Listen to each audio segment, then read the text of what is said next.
नमस्ते friends, gardening with वंदना में आपका स्वागत है।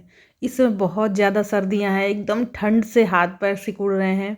अब हमारे यहाँ तो बहुत ज़्यादा सर्दियां हैं, बिल्कुल सूर्य देवता दिखाई नहीं दे रहे हैं। ऐसे मौसम हो जाए तो प्लांट्स की हालत थोड़ी ख़राब हो जाती है।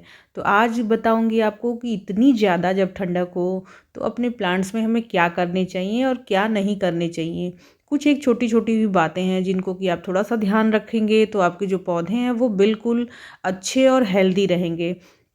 देखिए, बहुत ढेर सारे गुलदाउदी में फूल तो आए हैं, लेकिन इतनी ज़्यादा ठंडक है कि ओस गिरती है और जिसकी वजह से ये फूल अब धीरे धीरे करके ख़राब हो रहे हैं। तो ज़्यादा घबराने वाली बात नहीं है। ये फूल अगर ख़राब हो रहे हैं तो इनको ख़राब होने से कोई रोक नहीं सकता है। इसे ज़्यादा इधर उधर, तो इतने ढेर सारे अगर प्लांट होंगे तो ज़्यादा इधर उधर नहीं कर सकते हैं। जो प्लांट में फूल आ गए हैं वो जैसे के तैसे रहेंगे, और जिन प्लांट में अभी कलियाँ बनी हुई हैं, फूल नहीं आ रहे हैं, उसमें क्या है कि जैसे ही सूरज की रोशनी पड़ेगी, जैसे ही सूर्य देवता निकलेंगे, धूप के बिना फ्लावरिंग भी अच्छी नहीं हो पाएगी। तो जैसे ही सूर्य निकलेगा अच्छे से फ्लावरिंग होनी शुरू हो जाएगी। तो अभी ज़्यादा कुछ आपको करने की ज़रूरत नहीं है। जस का तस आप केवल जो सर्दियों का मौसम है उसको एंजॉय करते हुए अच्छे से अपने आप को भी गर्म रखिए। और प्लांट्स में इस समय क्या है कि बहुत ज़्यादा पानी देने की आवश्यकता नहीं है। पानी तभी दें या देख करके दें कि जब 1 से 2 इंच की जो मिट्टी है वो पूरी तरह से सूख जाए, तब आपको पानी देना है अपने पौधों में। बहुत सारे फूल की जो टिप है वो बिल्कुल एकदम ख़राब सी होने लगेगी, गलने लगेगी, ये सारी चीज़ें होने लगती हैं। तो इसकी आप हल्की जो लाइट प्रूनिंग है वो चाहें तो आप कर सकते हैं। फूल धीरे धीरे करके गलने लगेंगे या ख़राब होने लगेंगे, जिससे कि फंगस क्रिएट होती है कभी कभी। तो ये आपको करना है कि ऊपर ऊपर से की जो टिप है वो उसे आप काट सकते हैं।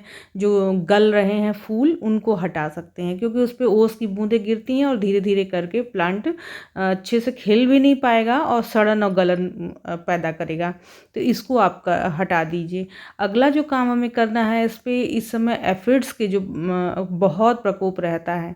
जब सूरज की रोशनी कम रहती है तो आपको देखा होगा कि ये काले काले से कीड़े हमारे जो हिबिस्कस के पौधे हैं खास करके उस पे लग जाते हैं। आपके गुलदाउदी के पौधे में इस समय दिखाई देंगे। तो इन्हें हटाने के लिए अभी ज़्यादा कुछ नहीं हम कर सकते हैं। आप चाहें तो इस पे किसी भी नीम ऑयल का स्प्रे कर सकते हैं, लेकिन मैंने जस का तस छोड़ दिया है, क्योंकि जब तक सूर्य निकलेगा नहीं तब तक ये सारी चीज़ें होती रहेंगी। और पत्तियां भी धीरे धीरे करके आप देखते होंगे कि कुछ रेडिश कलर की हो जाती हैं। इस समय बहुत ज़्यादा जब ठंड होती है तो पत्तियों में का हरापन वो लाल आने लगता है, रंग मैरून कलर के होने लगते हैं। तो वो ठंड की वजह से है, इसमें ज़्यादा परेशानी नहीं होनी चाहिए, क्योंकि ज्यों ही धूप निकलेगी ये सारी पत्तियां गिर जाएंगी और नए पत्ते आने लगेंगे। गेंदे के पौधे में आप देखेंगे कि जहाँ जहाँ से फूल तोड़े गए हैं वहाँ वहाँ देखिए गलने लगा हुआ है। तो इससे भी ज़्यादा घबराने की ज़रूरत नहीं है। इसे आप अच्छी सी कैंची या प्रूनर से कट कर दें, या अगर ऐसे भी रहने देते हैं तो भी कोई दिक्कत नहीं है, ज़्यादा खराब पौधे नहीं हो पाएंगे। इस टाइम आपके जो छोटे पौधे हैं उनको ज़रूर ज़्यादा नुकसान होने वाला है, क्योंकि उसमें क्या है कि एक बार गलने लगा या फंगस क्रिएट होने लगी तो वो ठीक हो पाना मुश्किल है। तो इसके लिए आप ज़्यादा परेशान नहीं होएं। जो छोटे छोटे पौधे हैं उसमें पानी बिल्कुल कम दें, और ऐसी जगह रखें जहाँ की अच्छा वेंटिलेशन हो, यानी कि और धूप सबसे ज़्यादा आए, वहाँ पे इन छोटे पौधों को रखने की आवश्यकता है। तो धीरे धीरे करके इसमें फूल भी आएंगे और ये अच्छे से जीवित भी रह पाएगा, सरवाइव भी कर पाएगा। क्योंकि बहुत ज़्यादा जो छोटे पौधे हैं वो ज़्यादा गलन होने से उसमें फंगस क्रिएट होती है, और गलन की वजह से भी, ठंड की वजह से भी पौधे गलने लगते हैं। ये सारी चीज़ें होती हैं। तो इस समय आपको एफिड्स भी बहुत दिखाई देंगे, गलन भी बहुत दिखाई देगी। तो जो बहुत ज़्यादा गल गए हैं पौधे उसे आप नहीं बचा सकते हैं, कुछ भी कर लीजिए।